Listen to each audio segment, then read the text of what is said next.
Tonight on CTV News, election night is finally here. Stay with us for results and updates. Plus, a closer look at bike safety during the upcoming winter season. Thanks for tuning in to CTV News tonight. I'm Karsen Buschjost. And I'm Kay Bennett. Today marks the last day of campaign season as both parties across the state eagerly wait tonight's results. Colorado has two hotly contested races with national implications.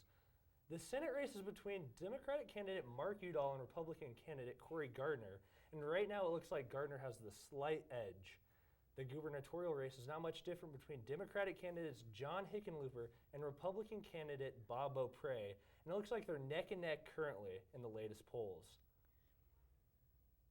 There have been reports that students have been warned by election judges that if they register to vote in Colorado, they will lose their scholarships. According to Larimer County Clerk and Recorder Angela Myers, she advised election judges to stop influencing students because this could be interpreted as dissuading voters.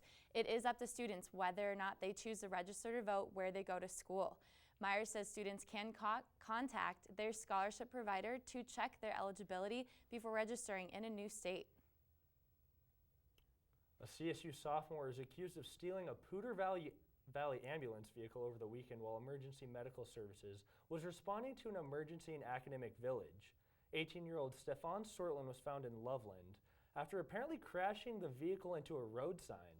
Sortland denied an officer's orders, which resulted in the authorities using a taser to subdue Sortland.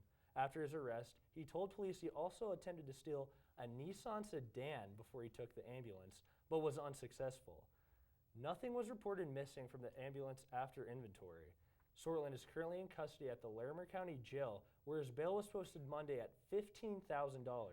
He's due in court on Friday. Well, it is that time of year again in Old Town Fort Collins where the holiday season can be seen throughout the streets. The thousands of LED lights that illuminate the trees every year will once again make their debut this Friday. The mayor of Fort Collins will be turning on the lights around 8:30 p.m. during the annual lighting ceremony in the Oak Street Plaza. The lights stretch from Walnut and Mountain Avenue to Linden and Pine Street. The cold, wintry weather of Colorado is nearing, and bikers of Fort Collins need to be ready. As winter approaches the campus at Colorado State, bikers must prepare.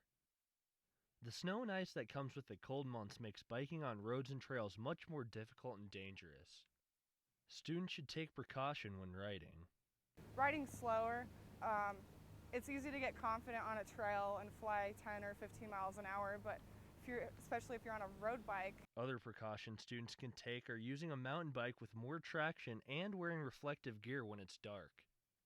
CSU and the city of Fort Collins has teamed up to help bikers by hosting several events that can help with biking in the cold. They include a conference on how to ride safely in the cold and even a guided winter ride to put your winter bike skills to the test. If you can't make it to any of the events, it's important to remember that biking in the Colorado winter can still be easy. Our big thing at CSU is we don't want people to be discouraged on winter riding. A lot of people think that snowy Colorado, it's not possible to ride in the winter, but we do have over 300 days of sunshine a year, and the snow melts really fast.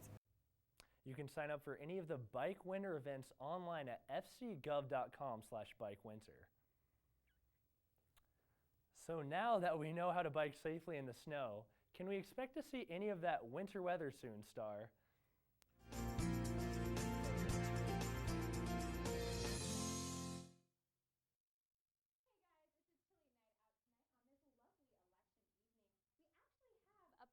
Significant wind chill out there, but luckily almost no wind, only 3 miles per hour. And it's a clear night as well, similar to the sunny day we experienced earlier, but don't let this fool you. If you're making it out back from the polls tonight, you're gonna wanna hurry up and get back to somewhere cozy to watch those election results.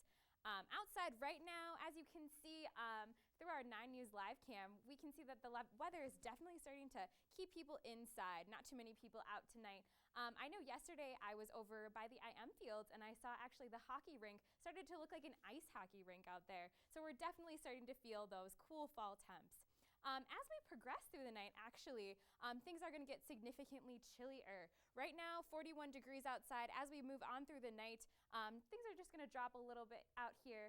So if you're heading to any election parties tonight, you're going to want to bring a jacket, although those temps are going to feel a couple degrees warmer than last week here in Fort Collins. Let's take a look at the rest of the state to see how those tonight's lows are looking. So all down the I-25 corridor, we're feeling in the lower 30s tonight. 35 in Denver. Over on the western slope, Craig, 22 degrees tonight, 16 in Gunnison. This is one of the lowest temperatures that we've actually felt this entire season, so things are definitely dipping down. Let's stay tuned after the break to see if those cold temperatures are here to stay. Back to you, Carson and Kay at the desk. Thanks, Star. Well, coming up after the break, we will have that full weather forecast for you. Plus, see how the university is looking to make our streets safer. Stay tuned.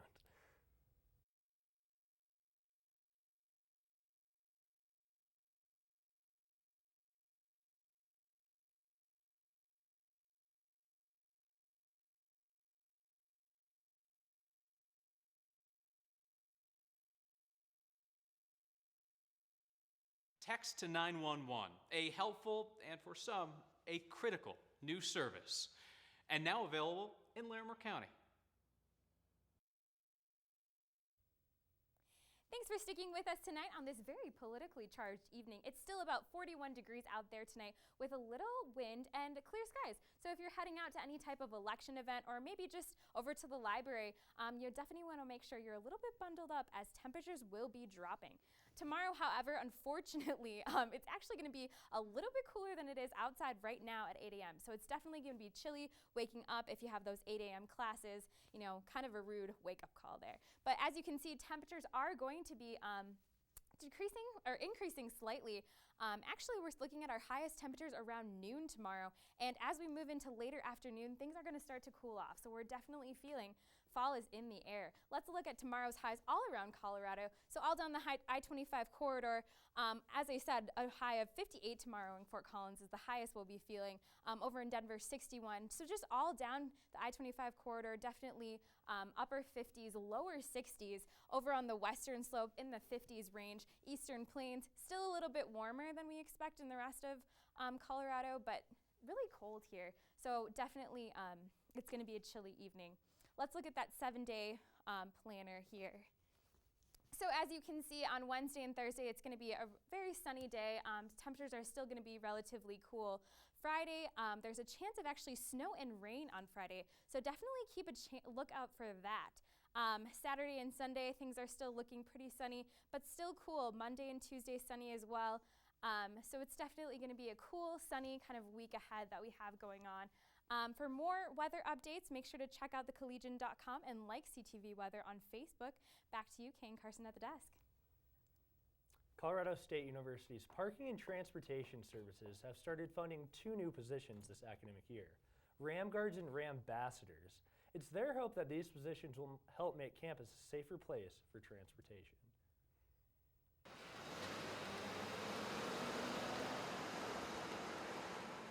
At the start of the semester, the sight of students in bright yellow vests made many people nervous as they transported around campus. But what some may not know is that these Ram Guards aren't positioned around campus to give tickets. They are actually hoping to guide people through intersections. Letting large queues of pedestrians through the intersection and then allowing cars, the Ram Guards set up a rotation to remove uncertainty and move things along quicker at busy intersections. It's our first lesson plan, Meldrum Memorial, which is this big intersection here. So then who are the people in the green shirts with signs and clipboards? Our input of what's going on. Those people are CSU's Rambassadors, and their job is to educate students on how to use bike trails and transit safely.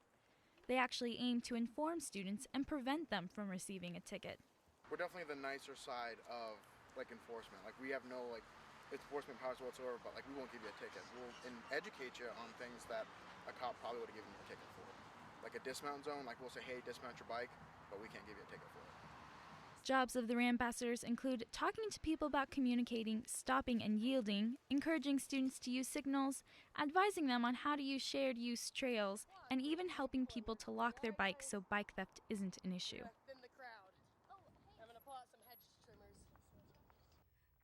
Here's to hoping these new positions can make campus just that much safer.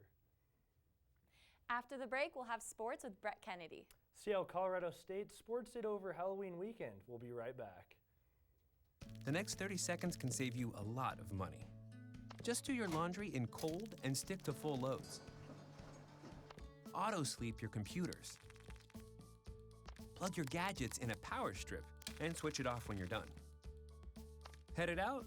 Turn back your thermostat by 10 degrees. And drive sensibly. The more energy you save, the more money you save. Find other great tips at energysaver.gov. Brett Kennedy is in the Trophy Lounge now. What's new in sports, Brett? How's it hanging, Ram fans? I'd say about the only thing hotter than the California sunshine is this Colorado State Rams football team. The team has now won 7 games in a row as they beat the San Jose State Aztecs in a squeaker on their home turf, 38-31. But this time the Rams had some sacrifices that came from this win as receiver Rashard Higgins left the game late with a shoulder injury, but not before he racked up 8 catches for 148 yards and a touchdown.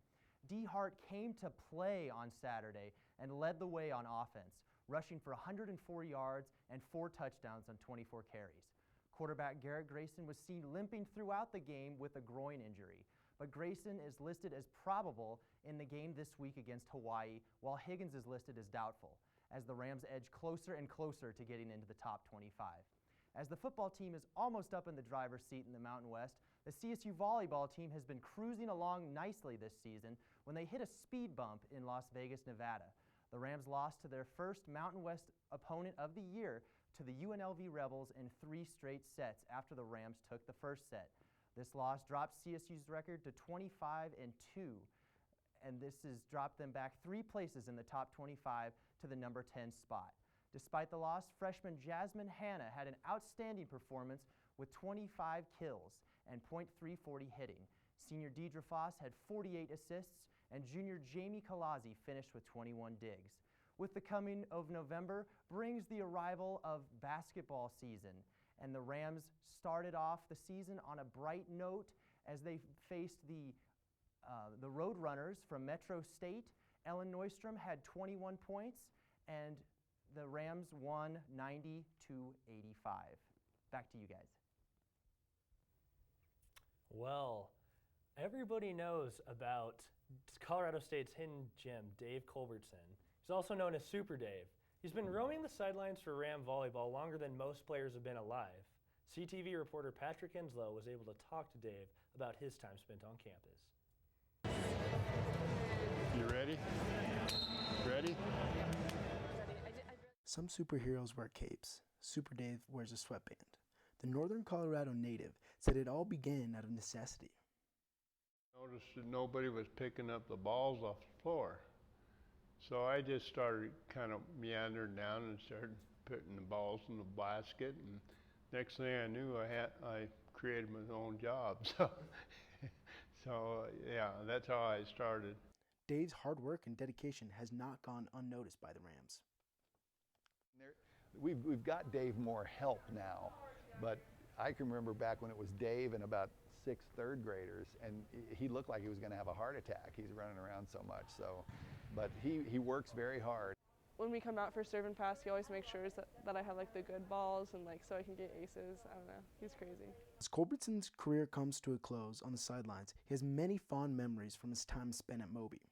There's a particular one when the Chinese national team was touring the United States, and they came here, and I was shagging the ball and stuff, and I happened to be up by the. That's all the time we have, unfortunately, tonight, Rams. Good night.